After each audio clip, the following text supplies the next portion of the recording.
Independente da sua crença ou religião, a palavra de Deus é única.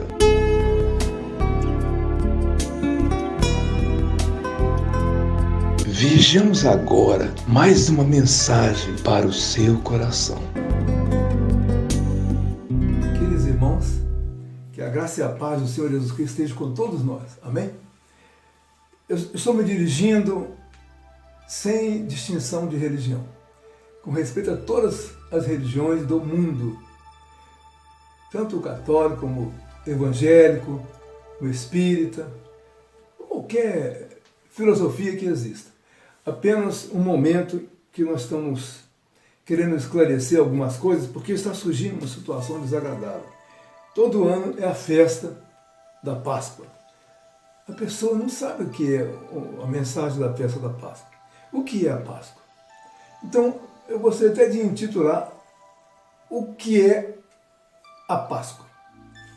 Queridos irmãos, eu pesquisando, buscando informações e consegui compreender o significado. Logicamente, vai faltar algumas coisas porque o tempo urge e não podemos alongar muito. Se nós estamos dizendo que o título é o que é a Páscoa, vamos começar a dar as orientações. Nós estamos na celebração da Páscoa, ok? Hoje é domingo de Páscoa, cujas raízes repousam no judaísmo, que foram absorvidas pelo mundo cristão e depois deturpada e se transformaram na celebração atual da Páscoa, com seus coelhinhos e ovos da Páscoa, em uma festa que quase não guarda relação com a Páscoa verdadeira. O que é então a Páscoa? É uma celebração judaica no momento que o povo foi libertado da escravidão no Egito. É importante salientar que em um universo da religiosidade, no universo da religiosidade, nós lidamos com símbolos. Com símbolos. E quando estamos lidando com símbolos, o que acontece? Surgem as metáforas. Por que isso? Por que isto? Metáforas. Porque religiosidade tem a ver com sentimentos. E religiosidade tem a ver com experiência pessoal. Uma experiência que a criatura faz de Deus. Como ele experimenta Deus. Como a pessoa experimenta Deus. Como essa pessoa experimenta a vida. E como experimenta a vida? Assim mesmo, diante de Deus. Só diante de Deus. O óbvio que é impossível traduzir uma experiência tão subjetiva, tão espiritualmente rica, com a linguagem da ciência em várias áreas. Em uma delas, na área da filosofia, principalmente, cheia de vocabulários diversos. Por essa razão, a religiosidade opta pela linguagem da metáfora, que é quase uma linguagem onírica, linguagem dos sonhos. E, portanto, a Páscoa tem muito dessa simbologia. O que é? O que diz a Páscoa? O que diz a Páscoa? Diz que o povo hebreu, eles eram escravos no Egito. O Egito foi invadido por um anjo na morte, um anjo da morte, naquela casa que houvesse uma mancha de sangue do cordeiro. O anjo pularia aquela casa, como o verbo pular. em hebraico é Pessa. Daí vem o nome Páscoa. A Páscoa, então, é o pulo do anjo, que ele dá nas casas, com a mancha do sangue do cordeiro no umbral das portas, evitando de morrer o filho mais velho. Por que o cordeiro? Por que o cordeiro? Aí vem, por que o cordeiro? Na celebração da Páscoa judaica, o cordeiro ficava uma semana na casa da família. Cada família tinha um cordeiro. Eles criavam afeto com ele. Após uma semana, o animal era membro da família. Todos gostavam do coelho. Criou aquele afeto, aquele amorzinho pelo coelho. Então, ao entardecer da sexta-feira, que vem a sexta-feira santa, né? A família se reunia e o animal era sacrificado. E tinha que ser assim. Por quê? Se ele alimentar do cordeiro,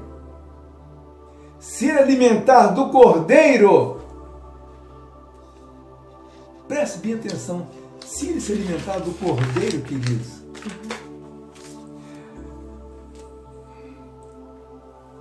se ele alimentar do cordeiro, preste atenção, eu quero a sua atenção, observe, se ele se alimentar do cordeiro, ele precisava ter uma experiência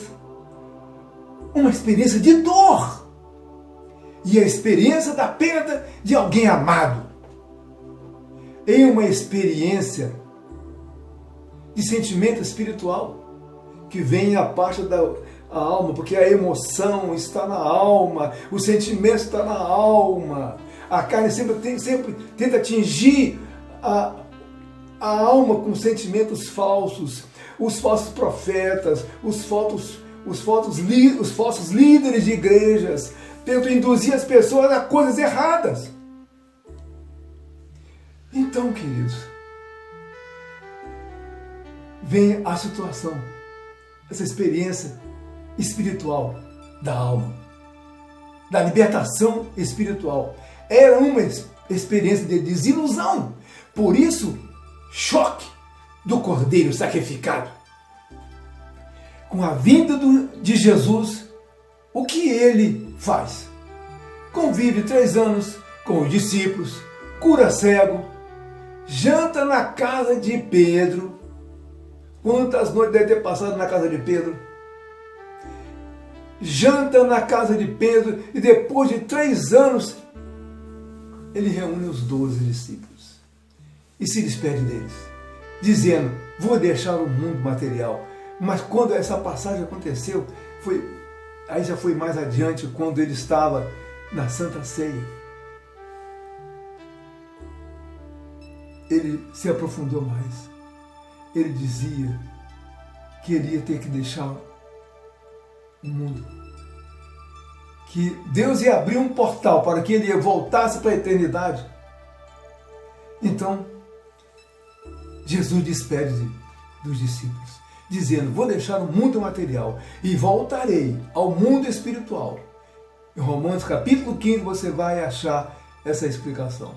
Portanto, continuarei cuidando de vós, assim dizia o Senhor Jesus. E toda vez que sentirem saudade de mim, celebre a Páscoa em memória de mim, na minha amizade, do meu amor e da libertação dos maus costumes terrenos que os líderes, alguns, não todos, tem ótimos líderes religiosos, mas tem alguns que tentam induzir fantasias na cabeça das pessoas.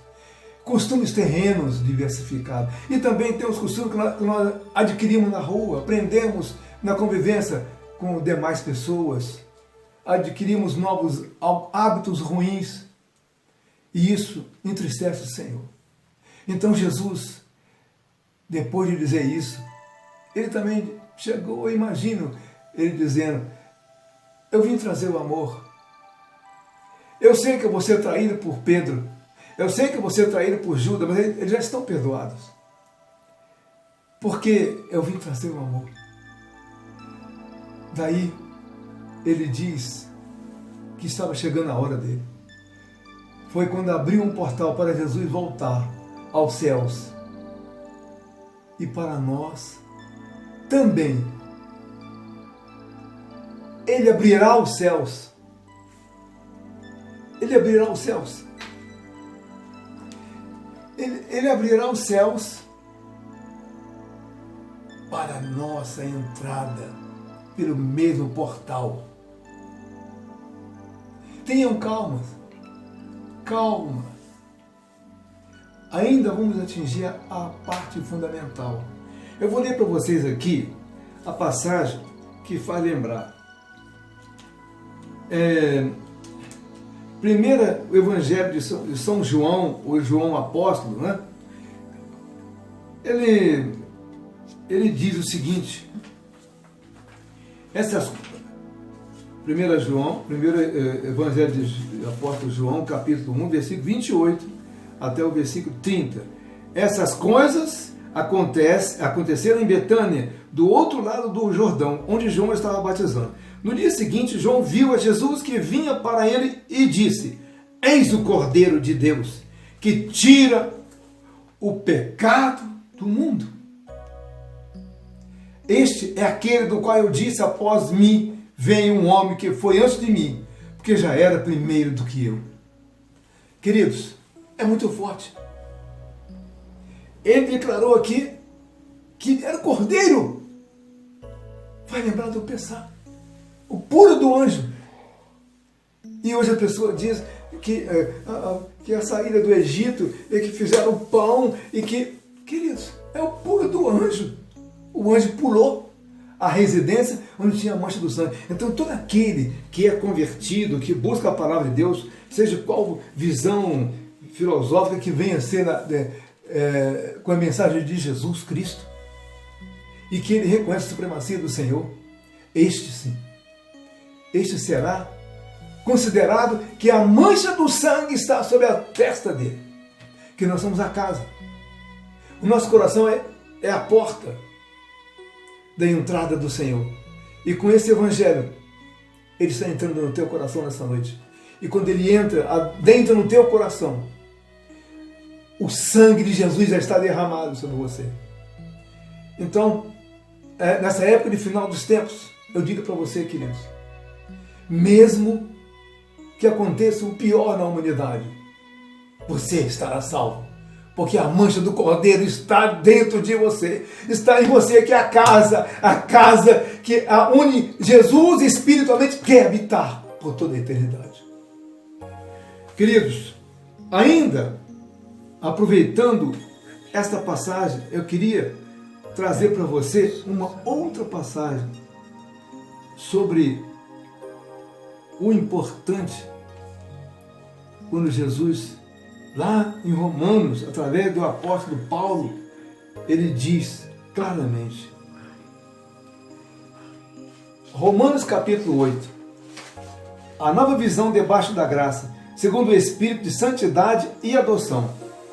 Portanto, agora, nenhuma condenação há para os que estão em Cristo Jesus, que não andam segundo a carne, mas segundo o Espírito.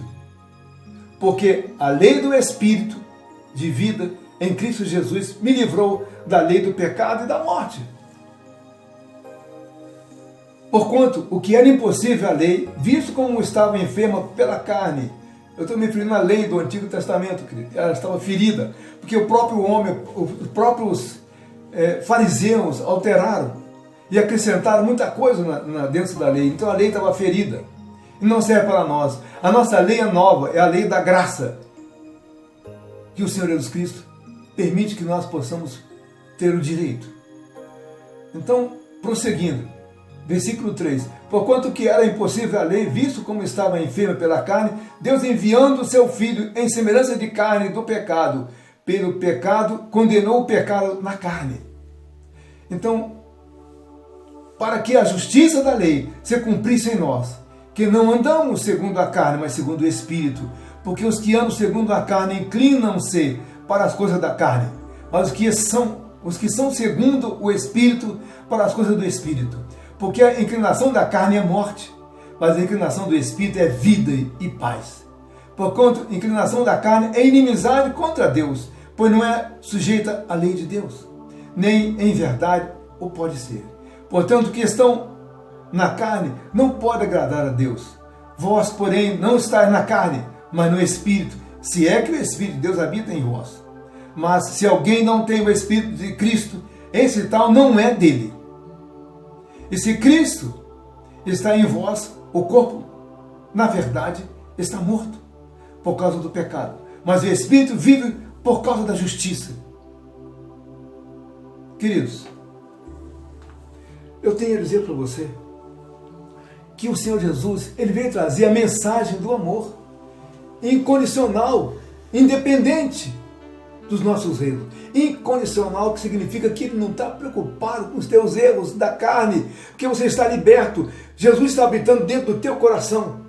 Se você pecar, peça perdão. Senhor, eu sei que eu errei, porque há uma fraqueza em mim, que é da carne. Então, Jesus, Ele veio para libertar. Essa é a verdadeira libertação. Não a libertação, você vai na igreja, a libertação que você vai ficar livre do Satanás. Para com isso. A partir do instante que você recebe o Senhor Jesus dentro do teu coração, não há mais força das trevas, não há mais a lei da carne sobre você. E só a lei de Jesus, que é do amor, da misericórdia em tua vida, queridos.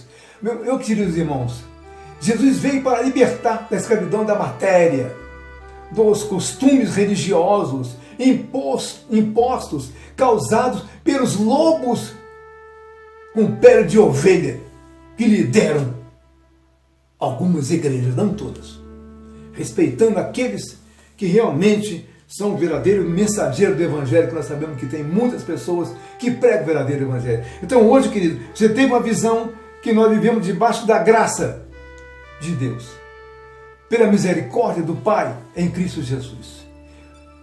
Incline a sua cabeça, vamos orar. Pai eterno, querido Deus, nesse momento, desta mensagem sobre a tua graça, ó Pai, que o Senhor venha derramar sobre todos nós um reforço de compreensão, um óleo da tua unção do mundo espiritual, reforçando a nossa compreensão, esclarecendo com o teu Espírito Santo o verdadeiro caminho, que é o caminho da graça, a estação de Cristo que está aqui na nossa região e no mundo todo, aqui em Valência, onde nós estamos, em Rio das Flores, a estação da graça em Valência e Rio das Flores, e que abrange todo mundo. Nós agora, queridos, estamos vivendo na era da graça. Então o Pai Celeste, que essa compreensão venha nos corações dos irmãos, para que eles possam viver segundo o Espírito, porque Jesus hoje Ele é Espírito, Ele habita em nós em Espírito, segundo o Espírito, não segundo a carne. Que o Senhor nos abençoe em nome de Jesus Cristo, amém? Até a próxima.